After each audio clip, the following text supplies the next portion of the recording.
Shalom, Kal Halayim La, Yahweh Ba'ashem, Yahweh Shai, Ba'ashem Rakakwadash. Double honors to the elder apostles, double honors to the elder bishops of Great Millstone as GMS. Peace and blessings to the Akim and a few Akwat across the four winds. This is Bata Mayim coming to you in another lesson. I got this from one of the brothers' pages. I took a screenshot. It's from the People's Voice. French government demands Trump return Statue of Liberty. We no longer support the U.S.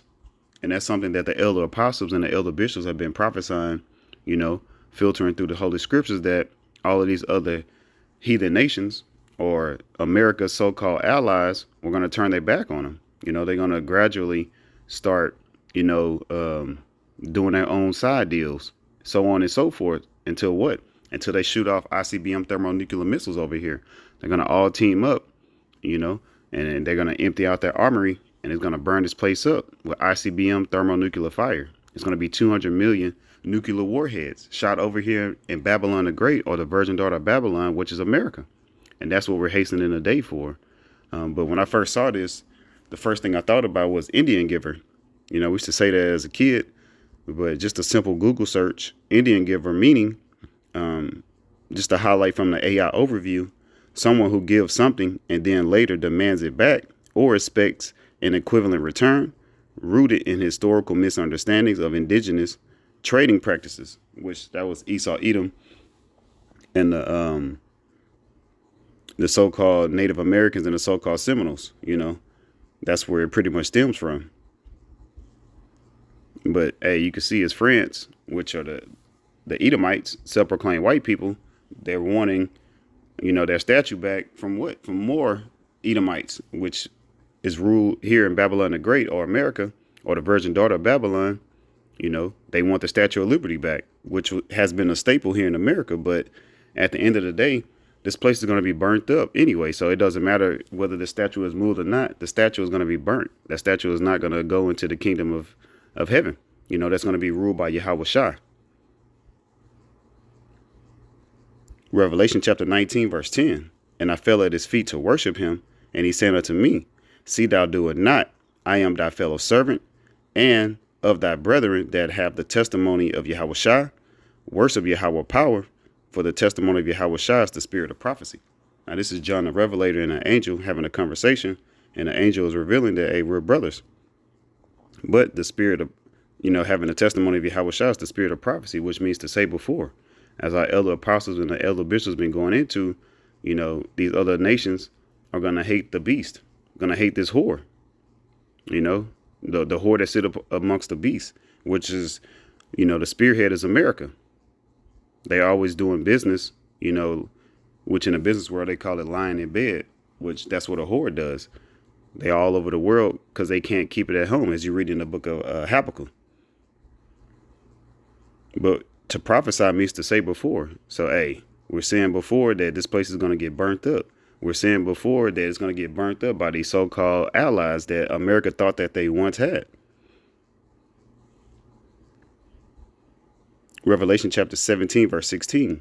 And the 10 horns which thou sawest upon the beast, these shall hate the whore, and shall make her desolate and naked, and shall eat her flesh, and burn her with fire. So this is going into America's allies. And again, the whore is America. At the end of the day, those ICBM thermonuclear missiles are going to be shot off from the ends of the world. World War III is going to be fought by thermonuclear missiles. Isaiah chapter 54, verse 16. Behold, I have created the smith that bloweth the coals in the fire, and that bringeth forth an instrument for his work, and I have created the waster to destroy. That waster is Esau, Edom. When you go into Esau, Aisha, which is wasted away. He doesn't have any melanin. His blood shows forth through his skin. But the modern day smith, which you would have blacksmiths in the ancient times that would forge swords, but the modern day smith are the scientists. So Yahweh puts it on the mind of these scientists to do what? To create these ICBM thermonuclear missiles.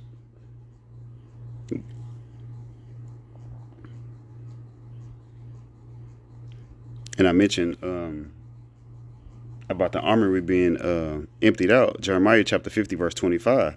The Lord Yahweh Bashem Yahushua have opened his armory and have brought forth the weapons of his indignation, which is his righteous anger.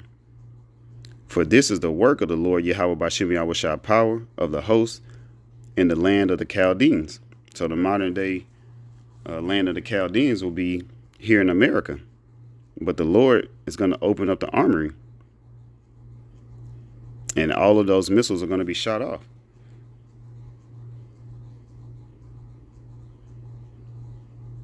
But we're hoping to get beamed up into the fathership. You know, Lord willing, we have the elect number of the nation of Israel. Which that's who salvation is for. This is the year 2025, the hopeful year of deliverance, which is for you so-called Negroes, Latinos, Native Americans, and Hispanics. You know, the elect, starting with 144,000 men of the nation of Israel. Then the rest of the 1/3, which would be the innumerable multitude.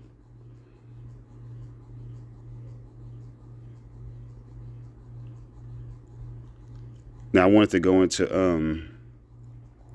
the 10 horns, which you read in Revelation 17 and 16.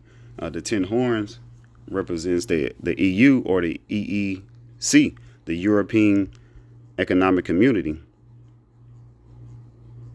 or the European Union.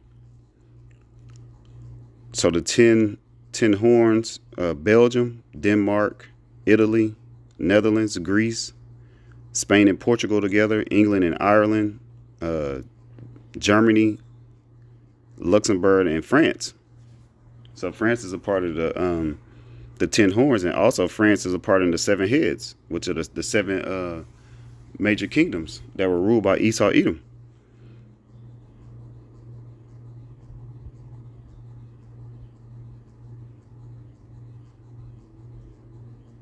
Another thing I was thinking about too is for the French, or for France to say they want the Statue of Liberty back, goes to show you that Joel 3 chapter 9 is coming to pass. Joel chapter 3 verse 9, proclaim ye this among the Gentiles, you know, which are the heathen nations.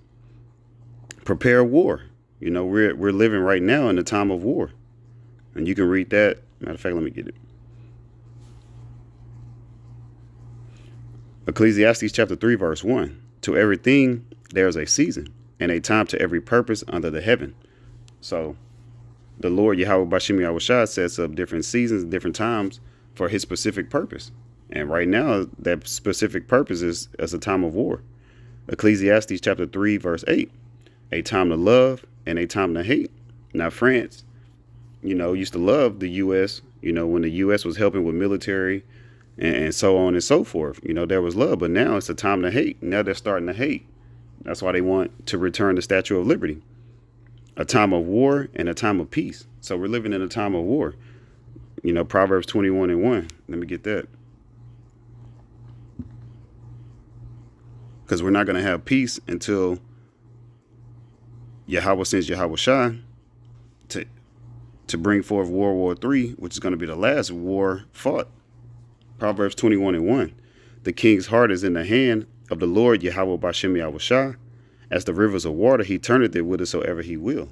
So, however the Lord wants, you know, this war to start or win at a specific time that he wants it to pop off, hey, that's when it's going to happen. The Lord controls these kings, so how much more all the way down to, like the elders always say, the Joe six-pack. Yahweh Bashem Yahushua is in control. But back in Ecclesiastes 3 and 8, a time to love and a time to hate, a time of war and a time of peace. So we're living in a time of war. For you to be an Indian giver, especially of something more prominent, you know, that's known to be attached to the U.S., hey, this goes to show you that these other nations are starting to hate the horde more and more. And hey, we give a full round of applause for that, because we know that our salvation draweth nigh. It's nearer than what we believe. Joel chapter 3 verse 9. Proclaim ye this among the Gentiles, prepare war. Wake up the mighty men, let all the men of war draw near, let them come up. And they're going to come up into the so-called Middle East, which is the Valley of Jehoshaphat, which Jehoshaphat goes into Yahweh Shaphat, which is Yahweh's judgment. The Most High is going to judge these heathen nations, and even the 2/3 of our nation that's going to be joined unto this military with Babylon the Great. Joel chapter 3 verse 10, beat your plowshares into swords and your pruning hooks into spears. Let the weak say, I am strong. So the main point I wanted to give with that was France is like, hey, we're strong. We want the statue back. You know, they're starting to invest more into their military because they know that the U.S. is no longer going to really help them. So, hey, the best thing for them to do is, hey, go from weak to being strong by beefing up their military. Hey, and that's what we're hastening the day for.